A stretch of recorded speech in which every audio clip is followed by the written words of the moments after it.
पता नहीं कहाँ से आ जाते हैं मुंह उठा के, पिंकी, मैं पिंकी को पकड़ूंगा मैं पिंकी को पकड़ूंगा। फिर 5 साल हो जाते हैं, 6 साल हो जाते हैं, 7 साल, 8 साल, 9 साल रिटायर हो जाते हैं फिर खुद ही फोन करके हंस रहे होते हैं कि यार मैं इतने साल पीछे लगा रहा, पकड़ नहीं पाया।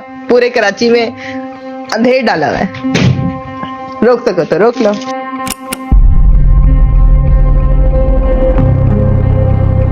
कराची की गलियों में लाखों लोग रोजाना अपनी रोजी रोटी के लिए निकलते हैं, लेकिन इसी शहर के पोश इलाके और एलीट पार्टीज में एक ऐसा नेटवर्क चल रहा था जिसने पूरे सिस्टम को हिलाकर रख दिया है।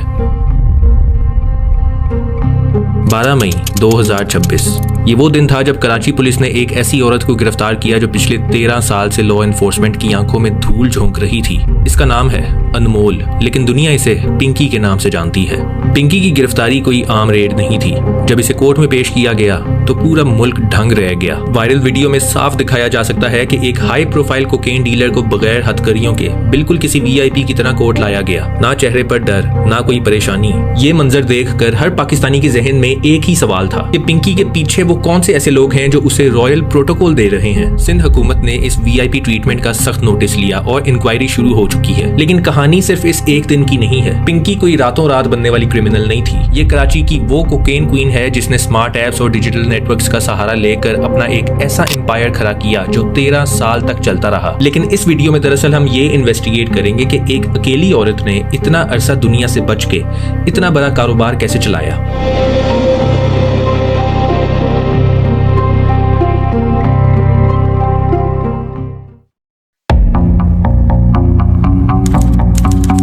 अनमोल, जिसे दुनिया पिंकी के नाम से जानती है, 1995 में कराची के बलोचपारा एरिया में पैदा हुई। लेकिन ये कोई आम लड़की नहीं थी। 8वीं क्लास के बाद अपनी पढ़ाई छोड़ दी और मॉडलिंग के ख्वाब लेकर लाहौर शिफ्ट हो गई। लेकिन स्ट्रगलिंग के दिनों में एक फिल्म डायरेक्टर के ऑफिस में उसकी मुलाकात एक लॉयर से हुई जो उसका पहला शोहर बना। यही उसका पहला शोहर और उसके भाई थे जो पिंकी को जुर्म की दुनिया में लाए। शुरुआत में वो अपने शोहर के लिए लाहौर से कराची कोकेन ट्रांसपोर्ट करती थी, लेकिन जब शोहर से सेपरेशन हुई तो पिंकी ने अपना अलग नेटवर्क बनाना शुरू कर दिया। पिंकी के इस काले कारोबार की वजह से उसके बाप ने 2022 में 2 बड़े उर्दू अखबारात में बाकायदा इश्तिहार देकर उसे अपनी जायदाद और घर से डिसोन कर दिया। लेकिन पिंकी पर कोई असर नहीं हुआ। उस पर 1-2 नहीं बल्कि दर्जन केसेस हैं जिनमें एंटी नारकोटिक्स फोर्स ANF के मुख्तलिफ मुकदमात शामिल हैं। 2019 के एक केस में जहां उसका भाई मोहम्मद नासिर बरी हो गया, वहां पिंकी को कोर्ट ने इश्तिहारी करार दिया था। लेकिन कहानी यहाँ खत्म नहीं होती। पिंकी पर सिर्फ ड्रग्स का नहीं बल्कि मर्डर का भी केस चल रहा था। 9 मई 2026 को कराची के बागदादी एरिया में एक स्कूल के पास से एक लाश मिली। वो एक ड्रग एडिक्ट की लाश थी जिसकी जेब से ड्रग्स का एक ऐसा पैकेट मिला जिस पर बकायदा एक स्लोगन लिखा हुआ था, क्वीन मैडम पिंकी डॉन। नाम ही काफी है, एंजॉय।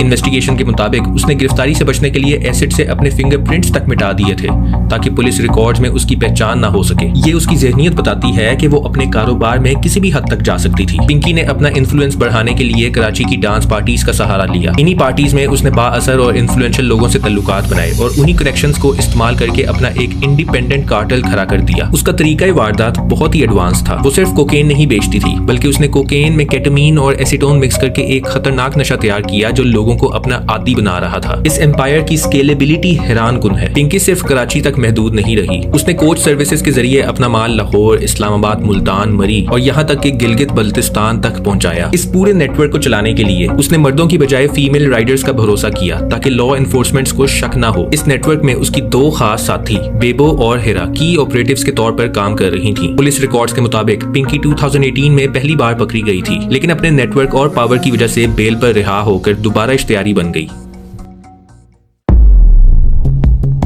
ट्यूसडे की रात गार्डन एरिया में होने वाली रेड इसी 13 साल की मेहनत का एक बुरा अंजाम था। लाखों रुपए की कोकेन, पिस्टल और एमुनेशन की बरामदगी ने यह साबित कर दिया कि पिंकी कोई मामूली हरकार नहीं थी बल्कि पाकिस्तान की सबसे ऑर्गेनाइज्ड ड्रग ट्रैफिकिंग ऑपरेशंस में से एक को चला रही थी। लेकिन पिंकी के इस नेटवर्क और इस मॉडल में क्या खास बात थी, क्या यूनिक एस्पेक्ट था जो इसको बाकियों से डिफरेंट बनाता था। और पिंकी के ऑपरेशंस में हमें कुछ ऐसे एलिमेंट्स मिलते हैं जो दुनिया भर के ड्रग लॉर्ड्स अपने ऑपरेशंस में इस्तेमाल करते हैं। पिंकी ने पाकिस्तान में जो एम्पायर खड़ा किया वो कोई इत्तेफाक नहीं था। ये इंटरनेशनल कार्टेल्स की पुरानी प्लेबुक थी। सबसे पहले बात करते हैं उसके फिंगरप्रिंट्स की। ये बिल्कुल वही टैक्टिक है जो दुनिया के बदनाम ड्रग लॉर्ड्स और हिटमैन करते हैं। मेक्सिको के सिनाउला कार्टेल के लोग अक्सर अपनी पहचान मिटाने के लिए फिंगरप्रिंट म्यूटिलेशन का सहारा लेते हैं ताकि बायोमेट्रिक रिकॉर्ड्स में वो कभी पकड़े ना जाएं। पिंकी ने दिखाया कि उसका दिमाग किसी प्रोफेशनल मैक्सिकन शिकारियों से कम नहीं था। पिंकी का फीमेल नेटवर्क दुनिया की सबसे खतरनाक औरत ग्रिजेल्डा ब्लैंको यानी द ब्लैक विडो की याद दिलाता है। ग्रिजेल्डा ने मायामी में कोकेन स्मगलिंग के लिए औरतों का इस्तेमाल किया क्योंकि उन पर शक कम होता है। पिंकी ने भी बेबो और हिरा जैसे एसोसिएट्स के जरिए औरतों की एक साइलेंट फोर्स बनाई। पिंकी ने पाकिस्तानी कल्चर को अच्छे से समझा और फीमेल राइडर्स को फ्रंट पर रखा, ये जानते हुए कि चेकपोस्ट पर मर्द पुलिस वाले औरतों की तलाशी लेने से कतराते हैं। ये वही ग्लोबल टैक्टिक है जिसे द ट्रोजन हॉर्स कहते हैं। लेकिन उस सब के बावजूद पिंकी की सबसे बड़ी स्ट्रेटेजी उसकी डिस्ट्रीब्यूशन लाइन थी। उसने प्राइवेट प्लेन्स नहीं बल्कि पाकिस्तान के आम कोच सर्विस नेटवर्क को अपना सिल्क रोड बनाया। ये स्ट्रेटेजी बिल्कुल द नार्को बसेस मॉडल जैसी है जो साउथ अमेरिका में बहुत मशहूर है। वहाँ के कार्टेल्स पैसेंजर बसेस में सीक्रेट कंपार्टमेंट्स बनाकर हजारों किलो माल बॉर्डर पर पहुंचाते हैं। पिंकी ने कराची को हेडक्वार्टर्स बनाया और इन्हीं कोचेस के जरिए अपना नशा मुल्तान, लाहौर और गिलगित तक पहुंचाया। और जो रेसिपी पिंकी इस्तेमाल करती थी अपने कोकेन के लिए वो भी काफी डिफरेंट थी। पिंकी ने केटामीन और एसीटोन मिक्स करके अपना स्पेशल ब्रांड बनाया। ग्लोबल मार्केट में इसे कटिंग कहते हैं। पाब्लो एस्कोबार के मेडलिन कार्टेल ने भी यही किया था। असल माल में केमिकल्स मिलाकर क्वांटिटी बढ़ाना और नशा इतना डेडली कर देना कि क्लाइंट उसका गुलाम बन जाए। पिंकी ने कराची की पोश पार्टीज को उन्हीं केमिकल्स का आदी बनाया जो दुनिया के बड़े कार्टेल्स अपने लैब में तैयार करते हैं।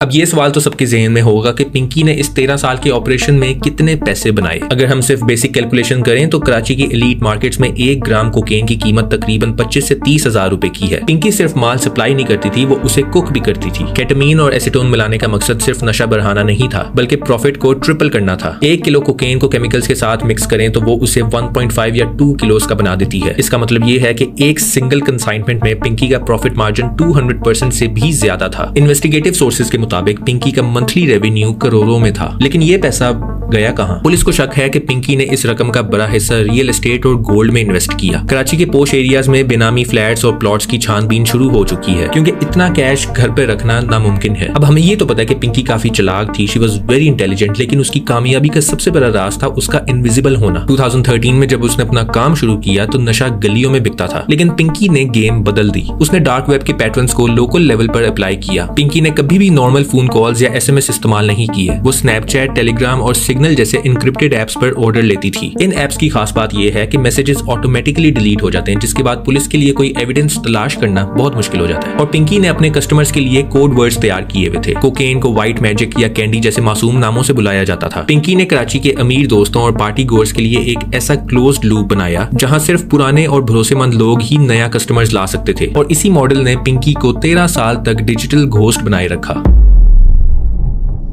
लेकिन जितनी इन्वेस्टिगेशन होती जा रही है सवाल उतने ही बढ़ते जा रहे हैं और एक अहम सवाल यह है कि ये सारा कैश गया कहां? दुनिया भर के ड्रग लॉर्ड्स जैसे इस्माइल अल-मायो जम्बाडा अपने काले धन को लीगल बिजनेस में इन्वेस्ट करते हैं। पिंकी ने भी कराची में ब्यूटी सैलून्स या छोटे बिजनेसेस के जरिए अपना पैसा वाइट करने की कोशिश की। इन्वेस्टिगेशन के मुताबिक पिंकी के डिजिटल वॉलेट्स में क्रिप्टो करेंसी के निशान भी मिले हैं। ब्लैक मनी को व्हाइट मनी में कन्वर्ट करना एक बहुत पुराना टैक्टिक है, क्योंकि जब वो व्हाइट मनी में कन्वर्ट होता है तो वो लॉ की नजर में काफी प्रोटेक्टेड होता है। उसकी डॉक्यूमेंटेशन, उसके कागजात सब मुकम्मल होते हैं।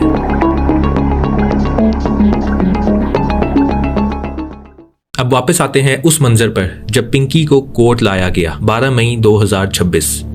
एक ऐसी औरत जिसने हजारों जवानों की जिंदगी बर्बाद की, जिसने 13 साल तक कानून का मजाक उड़ाया, वो किसी हथकड़ी के बगैर कोर्ट में दाखिल हुई। उसके चेहरे पर डर नहीं था बल्कि एक अजीब सी मुस्कुराहट थी। इस VIP प्रोटोकॉल ने यह साबित किया कि पिंकी कोई सिर्फ ड्रग डीलर नहीं थी बल्कि उसके पास सिस्टम के अंदर ऐसे कनेक्शंस थे जो उसे हर मुश्किल से बचा सकते थे।